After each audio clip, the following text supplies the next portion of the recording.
Olá para você que está aqui com a gente na nossa web Rádio Defensoria. Esse é o podcast Entrevistas DPE. Eu sou Gislaine Teixeira e todos os dias a gente está por aqui para trazer assuntos muito importantes para você. Hoje nós vamos falar sobre o Dia Nacional de Conscientização sobre a Esclerose Múltipla, que é lembrado agora dia 30 de agosto. Vamos conversar com o André Castilho, fisioterapeuta intensivista e docente universitário, sobre como a fisioterapia transforma a vida de pacientes com doenças neurológicas crônicas. De crianças a idosos, ele explica a importância da reabilitação para manter autonomia, mobilidade e qualidade de vida, e reforça a necessidade de diagnóstico precoce, conscientização e inclusão social. Uma conversa essencial para quem quer entender mais sobre a esclerose múltipla e o papel da fisioterapia no cuidado integral. Seja bem-vindo, André. Obrigado por ter aceitado o nosso convite. Eu que agradeço o convite. Muito importante essa pauta. Falar sobre uma patologia que as pessoas, infelizmente, não conhecem muito. E importante esclarecer, né? Sintomatologia, qual é a função da fisioterapia nessa área. Muito obrigado pelo convite. Eu queria que você se apresentasse, né, para os nossos ouvintes. Quem é o André profissional e a sua trajetória na fisioterapia? Bom, queria primeiro agradecer o convite, né? E saudar quem está nos acompanhando. Meu nome é André Castilho, eu sou fisioterapeuta, 10 anos já formado. Sou especialista em terapia intensiva adulto pelo Hospital Israelita Albert Einstein. Me formei aqui na Faculdade Catedral em 2015. Estou atualmente na coordenação do serviço de fisioterapia intensiva no Hospital Geral de Roraima e sou docente na Faculdade Catedral. Entrei na docência tem pouco tempo, tem 2 anos, e comecei dando aula de neurologia. Apesar de ser intensivista, eu tenho uma ligação muito íntima com neurologia. A minha mãe, ela teve uma síndrome de Guillain-Barré, que é uma patologia neurológica, e foi aí que eu tive mais contato com a fisioterapia. E decidi seguir essa carreira e não me arrependo, que é uma profissão muito linda. Então, eu gosto muito dessa área de neurologia na área da intensiva. Os pacientes neurocríticos são muito bons de trabalhar. Eu gosto muito dessa área e tenho me aprofundado cada vez mais na neurologia. Essa síndrome que sua mãe teve, ela conseguiu ficar bem? Ela tem sequelas hoje em dia. Ela é advogada. Mas assim, dentro dos cenários possíveis, ela respondeu muito bem ao tratamento. Existem casos e casos de pessoas que ficam sem nenhuma sequela.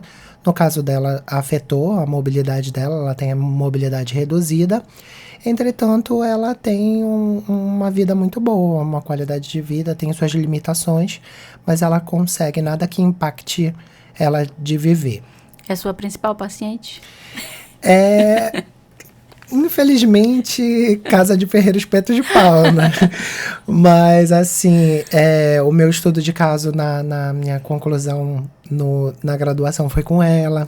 Então, assim, eu gosto muito de estudar sobre a patologia dela para tentar, de alguma forma, ajudar ela também. Eu tenho uma amiga que ela perdeu uma irmã jovem com essa doença. Tentaram todo tipo de tratamento, mas infelizmente não deu certo. E sobre a esclerose múltipla, né? Como é que ela afeta o sistema nervoso central? Pois é, ela é uma patologia desmielinizante, né? Então, o que acontece? Nós temos os neurônios, o nosso cérebro é formado, né, por neurônios, e nisso tem a bainha de mielina. E essa bainha de mielina, ela serve para passar os impulsos nervosos. Na esclerose múltipla, essa bainha de mielina, ela começa a ser afetada. E aí acontece essa esclerose que a gente chama, que é como se fosse uma cicatriz. Mas como que é a esclerose múltipla? A esclerose múltipla, o nosso organismo, ela é uma doença autoimune também. O nosso organismo, ele acaba combatendo essas células que produzem a mielina. Então, ele vai começando a destruir. Depende muito a sintomatologia de paciente para paciente, porque são áreas do cérebro ou da medula espinal que são afetados em diferentes locais. E dependendo do local que é afetado no paciente, ele apresenta uma sintomatologia. Então, alguns pacientes vão apresentar sintomatologia na visão, outros pode ser na fala, outros na mobilidade. Então, assim, não tem, vamos dizer que é um padrão. Cada paciente pode apresentar uma sintomatologia diferente. Mas o que é importante falar sobre a esclerose é que o nosso corpo dá sinais. A gente precisa conhecer o nosso corpo. E então, existem casos muito famosos, como a última que revelou seu diagnóstico foi a Carol Ribeiro, uma modelo, top model. E ela sentiu os primeiros sinais da doença há 7 anos antes de ser diagnosticada. Nossa. Então, assim, são sintomatologias que podem passar desapercebidas pela gente. E a gente acaba postergando. Sendo que é muito importante na esclerose múltipla o diagnóstico precoce. Como a maioria, né, das doenças. E no caso, assim, talvez por essa condição dos sintomas que o diagnóstico demore tanto, né? Isso. O diagnóstico ele só pode ser fechado com exames de imagem solicitados pelo neurologista. Então, é necessário que uma ressonância magnética do cérebro e coluna, porque a gente consegue ver nesse exame de imagem aonde que está sendo afetado ali, aonde que está acontecendo a desmielinização. Em alguns casos também eles pedem a punção do líquor cefalorraquidiano, né, do líquido medula, né? da nossa coluna, porque eles observam que tem bandas oligoquinais. É difícil. Algumas bandas que significa que o nosso sistema imune ele está produzindo células para combater essas células saudáveis. Então, eles começam a afetar a nossa bainha de mielina e começa a ter essa esclerose na bainha de mielina. E tem tratamento? Cura não tem, né? Infelizmente. Não tem cura. Avançou muito. Então, antes da entrevista conversar, a gente estava falando sobre a Cláudia Rodrigues. A Cláudia Rodrigues, que é um caso famoso, né? Que é a diarista, a atriz, ela foi diagnosticada em 2000. Faz tempo. Em 2000, então são 25 anos de patologia. Ela tentou vários tratamentos alternativos, inclusive com células-tronco. Alguns surtiram efeito, outros nem tanto. O tratamento dela mudou. Hoje em dia, ela faz uso de medicamentos mais avançados e os surtos dela diminuíram muito. Só que assim, como ela já tinha tido surtos antigos que já tinham afetado, já tinham trazido para ela incapacidade, limitações, é difícil. Então, não ela dá ficou... para reverter, né? Isso, então ela ficou com sequelas, né? A gente pode se regenerar, mas demora muito para surtir algum efeito. Então, assim, hoje em dia o tratamento está muito mais avançado. Então, faz-se uso de corticoides, tem a pulsoterapia, que são dosagens altas, justamente para auxiliar o paciente. Aí ele faz uso também de gabapentina, que é um antidepressivo, e também para dores neuropáticas, porque as dores neuropáticas são bem fortes nesse tipo de paciente. E faz uso também para reduzir espasticidade, para tratar a sintomatologia. Hoje em dia, o paciente consegue ter uma qualidade de vida muito melhor, principalmente se ele for diagnosticado precocemente. E como que a fisioterapia atua na reabilitação de quem tem esclerose múltipla? O nosso foco, principalmente, é de maneira preventiva. Então, se o paciente ele tem um diagnóstico precoce, é ótimo procurar a fisioterapia e já iniciar a fisioterapia. Por quê? Porque a gente vai fortalecer esse corpo.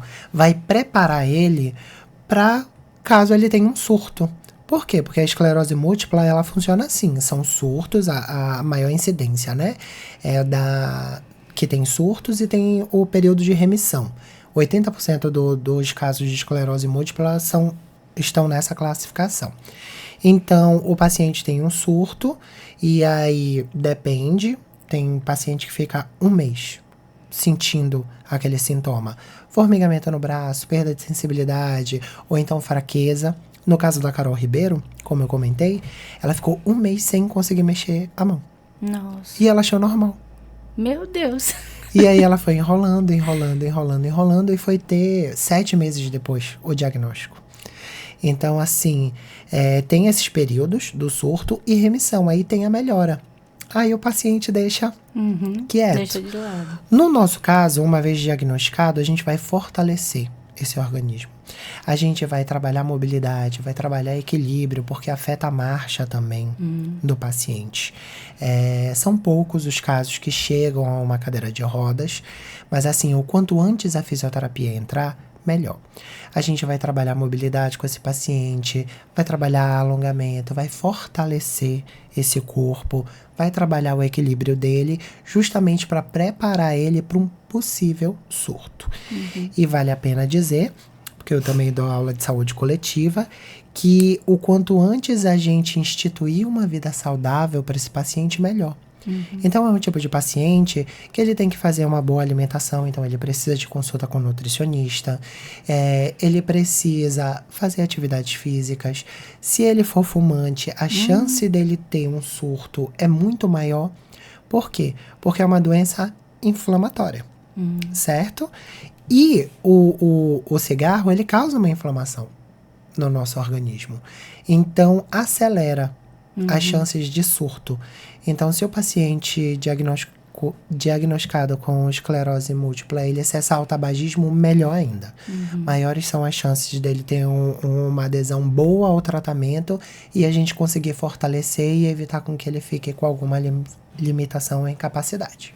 Você falou surto na hora, eu lembrei de um tio que eu tinha, que tinha epilepsia. Né? Eu imaginei que fosse parecido com aquilo. Né? Pois é, esses surtos... eu estava até vendo uma entrevista esses dias e um neurologista estava falando sobre isso, porque uma vez a esclerose múltipla ela foi abordada numa novela. E eles passaram dessa forma, como se o surto fosse um ataque epilético. E não é assim. É um surto que a gente chama porque... as células começam a atacar ali, o paciente começa a apresentar uma sintomatologia, então pode ser perda de sensibilidade, formigamento, falta de equilíbrio, falta de destreza, ele pode ter uma confusão momentânea, atrapalhar as palavras, ter um período de esquecimento, isso tudo é sintomatologia. Porque o nosso cérebro é um mapa, né? Sim. O nosso cérebro, ele comanda várias funções nossas. Então, como a gente não sabe... Eu achei que fossem todas. Todas. Todas as nossas funções são comandadas por lá. Então, assim, cada paciente apresenta uma sintomatologia. E aí tem a sintomatologia invisível, que a gente chama.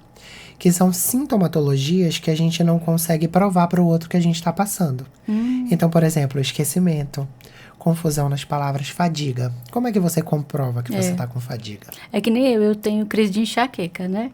Eu consigo sorrir, eu consigo viver, né? Mas a cabeça está latejando, aí você não consegue convencer a pessoa que você está mal. Exatamente. A falta de equilíbrio também não é uma coisa que você consegue comprovar para o outro, né? Tontura, vertigem, zumbido no ouvido. São sintomatologias que aparecem na esclerose múltipla e que é difícil você comprovar que a pessoa tem que acreditar na sua palavra. Por isso que o diagnóstico feito pelo neurologista é uma grande investigação. Então, se você tem esses sintomas recorrentes, é interessante que você procure ajuda. Porque pode parecer bobeira pra gente, pode parecer uma fase, eu tô cansado ultimamente. Mas como que é esse cansaço? Ele tá te impossibilitando de te levantar da cama? Tu é uma pessoa 100% ativa e tu tá começando a ter essa fadiga e tá estranho? Tu tem momentos de formigamento, dormência nos membros, face, dificuldade para fala, às vezes, falta de equilíbrio, tontura, vertigem. Então, é uma associação de sintomas. A gente vai excluindo as patologias, né, que tem sintomatologia parecida, e fecha o diagnóstico pelos critérios de McDonald. Que são, o McDonald's, ele criou esse mecanismo justamente... Não é o mesmo McDonald's do sanduíche. Não, do delivery não. E aí ele criou esse mecanismo justamente para auxiliar a fechar esse diagnóstico. E aí é óbvio que o padrão ouro é a ressonância, como a gente já tinha falado. E no caso, essa variabilidade de sintoma também dificulta um pouco a sua profissão, né? Porque cada pessoa é uma diferente, né? Na fisioterapia, eu costumo passar muito para os meus alunos que não tem receita de bolo. Não. A gente sabe o que fazer para alongar, para trabalhar mobilidade, para trabalhar equilíbrio, mas cada paciente é um paciente. E cada paciente tem uma queixa. Olha, isso me incomoda. Então, a gente tem que trabalhar nisso, né, do paciente. O nosso intuito é devolver a funcionalidade, fazer com que ele fique independente, com que ele viva a vida dele sem limitações. Porque nós temos as limitações, as incapacidades e as deficiências, né? E essas três, uma depende da outra para existir. Então, uma pessoa que tem uma deficiência, ela consegue ter domínio e viajar e ter uma vida normal, desde que a gente consiga trabalhar, orientar ela da melhor forma possível para que ela seja independente. Então, assim, hoje em dia, ainda mais com o avanço da medicina, não tem nada que impossibilite uma pessoa de viver sua vida, mesmo que ela tenha uma patologia que traga para ela disfunções. E também essa doença aparece em crianças, né? Apesar de não ser tão comum. Não é comum, é bem raro. A esclerose múltipla, ela é uma patologia de pacientes jovens. Os primeiros sinais vão acontecer ali entre 20, 30 e 40 anos. Então, assim, para uma patologia neurológica, né? Porque se a gente comparar com Alzheimer, com Parkinson, 60 anos. Então, ela dá sinais muito antes, né? Mas existem casos raríssimos que pode furar essa bolha e acontecer precocemente. E é mais difícil diagnosticar em criança? Acredito que sim, porque já é uma patologia de difícil diagnóstico. Porque a gente precisa saber o que o paciente está sentindo, a gente precisa saber como que ele está agindo, né? Como que isso está afetando a vida dele, como ele era antes, como ele está se apresentando agora. Então, imagine com uma criança que ela não consegue se expressar tão bem. Aí fica tudo a critério dos pais observarem, né? Isso. Óbvio que também tem os exames de imagem que podem direcionar muito a gente. Só que como não é uma patologia que afeta crianças em sua predominância, então é mais difícil para fechar, porque existem muitas patologias que têm a sintomatologia parecida, então pode se confundir e acabar instituindo o tratamento errado. E no caso também eu falei dos pais, mas criança está na escola, né? Professor também pode prestar atenção, né? Se tem alguma coisa diferente. Isso, né? Porque assim, é que nem no caso da fadiga. No caso da minha mãe, vou usar o caso da minha mãe com a síndrome de Guillain-Barré. Minha mãe era uma mulher extremamente ativa. Tinha 3 empregos na época, estava no seu auge. E do dia para a noite ela começou a sentir uma fraqueza nas mãos. E durante o almoço do aniversário dela, ela não conseguia ter força para segurar um garfo e uma faca. Meu Deus. Chegou mal em casa, deitou na cama, no outro dia ela já não se movimentava. Só mexia a cabeça. Gente. Então, assim, o nosso corpo vai dando sinais. Nesse caso é de uma hora para outra. No caso da síndrome de Guillain-Barré, sim. Meu Deus. E aí você já fez alguma reabilitação com criança? Conhece algum caso? Com esse diagnóstico, não. Com esse diagnóstico, não. Já ouvi, a literatura relata um ou outro caso, mas é bem raro mesmo. É importante também salientar que, como muitas outras patologias, afeta predominantemente mulheres. Mais uma pra gente sofrer. É. E no caso, o extremo oposto, né? Quando ela aparece no envelhecimento. O que pode prejudicar no diagnóstico?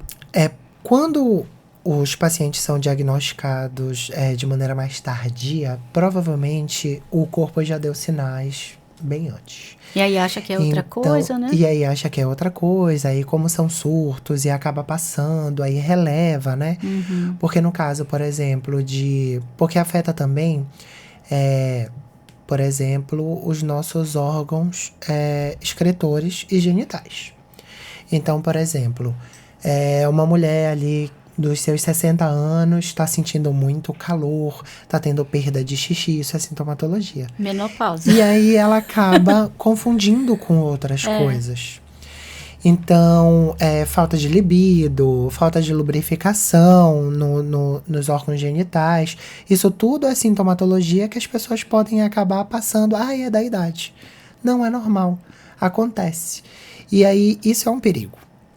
Porque quanto mais tarde o diagnóstico vir, mais sintomatologia, sequela o paciente apresenta. E aí, o que o medicamento faz? Estabiliza. Retarda o tempo dos surtos. Mas, assim, o que já tinha de sequela, de deficiência que o paciente está apresentando, né, de debilidade, a gente não consegue voltar 100%. E no caso da reabilitação em idosos, né, quando está diagnosticado, tem que fazer algumas adaptações no tratamento, na fisioterapia? Sim, e orientações. A gente trabalha muito equilíbrio, né, porque a gente sabe que é uma coisa que a gente vai perdendo muito com o tempo. Então, a gente trabalha equilíbrio, marcha, uso de dispositivos para esse paciente ter uma maior segurança, andadores, muletas. Então, fazer muita orientação para os cuidadores, família. Se possível, adaptações na casa, né? Para tomar um banho, uma barra no banheiro, é interessante. Tapetes antiderrapantes. A gente precisa ter um cuidado maior. E quais os principais estigmas que ainda cercam a esclerose múltipla e como é que se combate isso? Que nem a gente estava falando sobre os sintomas invisíveis. É muito importante a gente prestar atenção também no outro. Não só em si. Porque a gente tem que conhecer o nosso corpo, né? Para saber que alguma coisa está errada. Mas no caso dos estigmas da esclerose múltipla, quando uma pessoa relata que ela está com uma fadiga e você sabe que ela é uma pessoa super ativa, quando ela tá num quadro mais depressivo, porque às vezes a gente apresenta uma sintomatologia que tá nos trazendo ali uma certa incapacidade, a gente acaba ficando mais depressivo. Então, existem surtos também, alterações de humor comuns, principalmente após o diagnóstico. Porque essa pessoa, ela escuta essa palavra, esclerose. Vou morrer. Porque ela não conhece. E é a mesma coisa do HIV hoje em dia. O HIV tem um tratamento extremamente eficaz, a pessoa fica indetectável, não faz mal para ninguém, nem para ela mesma, consegue ter uma qualidade de vida, isso não impacta na sobrevida dela. É a mesma coisa da esclerose. Só que a sociedade, infelizmente, acaba deturpando. Então, no caso da esclerose, esses sinais, essa sintomatologia, porque, por exemplo, perda de xixi, incontinência urinária. Às vezes a pessoa se urina e aí ela é julgada pelo outro. Alterações de humor, ela é julgada pelo outro. Fadiga, é preguiçosa. Então a gente precisa ter um pouco de empatia. Precisa saber o que está acontecendo, conversar com aquela pessoa, perguntar se ela já procurou ajuda. E é bom todo mundo estar informado, né, dos sintomas e para evitar exatamente o preconceito, né? Exatamente, mas também a gente não pode ficar pilhado, né? Porque com esse avanço da tecnologia, tudo a gente joga lá no chat GPT, no Google e já sai com diagnóstico. 30 diagnósticos. Google. Exatamente. Ter uma fadiga quando você é extremamente ativo é uma coisa que você precisa... É um sinal de alerta. É um sinal de alerta. Se você está sentindo formigamento nos seus membros, começa a ter fraqueza, é um sinal de alerta. Procura ajuda, mas não fecha o diagnóstico. Procura ajuda primeiro. No caso da Carol Ribeiro, ela procurou um endócrino. Ele passou várias vitaminas, disse que era deficiência de ferro, de vitamina. Ela começou a se automedicar. E conversando com uma amiga que tinha largado a carreira de modelo para virar médica, a amiga falou: não, você não precisa de tudo isso. Procura o seu médico que te conhece, que conhece teu corpo. E aí, na mesma hora que ela procurou o ginecologista dela, ele indicou um neurologista. E aí veio o diagnóstico. Então, a gente precisa conhecer o nosso corpo e a gente precisa procurar ajuda quando a gente vê que tem alguma coisa errada. Agora, assim, do jeito que você está falando, parece, assim, quase impossível dar esse diagnóstico, porque é muito sintoma de outras coisas, né? São muitos sintomas, mas a gente acaba associando. Porque, por exemplo, uma coisa que é muito... Eu já tô aperreada aqui, digo, vou ao médico. Não, uma coisa muito recorrente na esclerose é porque é o seguinte, são surtos. Então, você tem um período de sintomatologia e ela some. Sem explicação. Do mesmo jeito que veio, vai. Do mesmo jeito que veio, vai. Pode durar 3 dias, 2 semanas. Quando que é caracterizado? Quando que a gente tem que acender o nosso sinal de alerta? Quando essa sintomatologia, ela perdura mais de 24 horas. Então, isso pode ser considerado um surto na esclerose. Mas sim, ela tem uma sintomatologia que pode se confundir com muita coisa. Perda de cabelo, tontura, esquecimento, ainda mais pós-Covid. Todo mundo tem um pouco. Só que aí a gente começa a associar com outros sintomas. Tô com falta de sensibilidade. Não tô sentindo muito bem o tato. Isso também é sintoma de hanseníase, né, não? Pode ser também com a mancha, né? Pode ser também. Então, tá vendo como tem? Então, a gente vai fazendo várias associações de sintomatologia, vendo se tem períodos que elas aparecem e somem, o período também de um surto para o outro, e aí faz-se os exames de imagem, o neurologista pede para verificar se há ou não a patologia. Tal da mielina. Isso. Meu Deus. Aparecem pontos esbranquiçados no nosso exame de imagem. Tá. E no caso, quem teve a sorte de ter um profissional capacitado que fez o diagnóstico, a pessoa recebeu o diagnóstico, qual que é o primeiro passo para enfrentar a doença com coragem e informação? Olha, ultimamente eu tenho passado muito para vários pacientes até que tiveram um diagnóstico difícil, né? Com patologias que não tem cura. A gente tem que procurar ajuda de alguma forma. E procurar informação. Hoje em dia a gente tem informação na palma das nossas mãos. Óbvio que é extremamente importante você ter um médico que tenha empatia. Que saiba te explicar o que está acontecendo contigo. Isso é muito importante.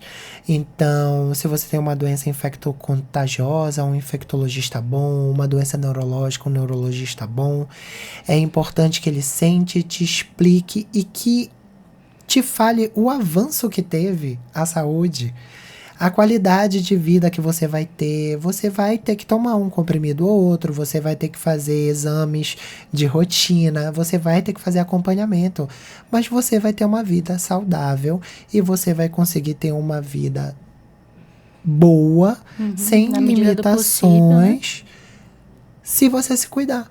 Se você, principalmente no caso da esclerose, se você tiver um acompanhamento multi. E quando eu falo de multi, é o médico, fisioterapeuta, nutricionista, fonoaudiólogo. Psicólogo também, Psicólogo, principalmente. Porque receber o diagnóstico de uma doença que não tem cura é muito pesado. É um fardo muito pesado para se carregar sozinho. Mas é importante que você veja que não é o fim do túnel. Não é uma sentença de morte. E no caso você falou tudo agora, de não se carregar esse fardo sozinho, né? Como é que os familiares e cuidadores podem lidar com a pessoa com esclerose no dia a dia? Eu já fui cuidador, né, da minha mãe. Então, e 2 vezes, porque além de síndrome de Guillain-Barré, ela teve Covid, que ela ficou 68 dias hospitalizada, 38 na UTI. Ela teve Covid gravíssima. A gente tem que ter paciência. Pouco se fala sobre o fardo também do cuidador. a gente sente uma responsabilidade muito grande. É uma vida ali que tá nas nossas mãos. Imagine se você não é da área da saúde. Eu tô acostumado porque eu sou da área da saúde. Mas você precisa ter paciência. Você precisa saber que essa pessoa não tá bem. Você precisa saber que essa pessoa não escolheu ter essa doença. Então, você precisa ter empatia, ter carinho pela pessoa, ter o seu momento. Você precisa ter seu momento de repouso, de recolhimento, de cuidar de si, de olhar para si, né?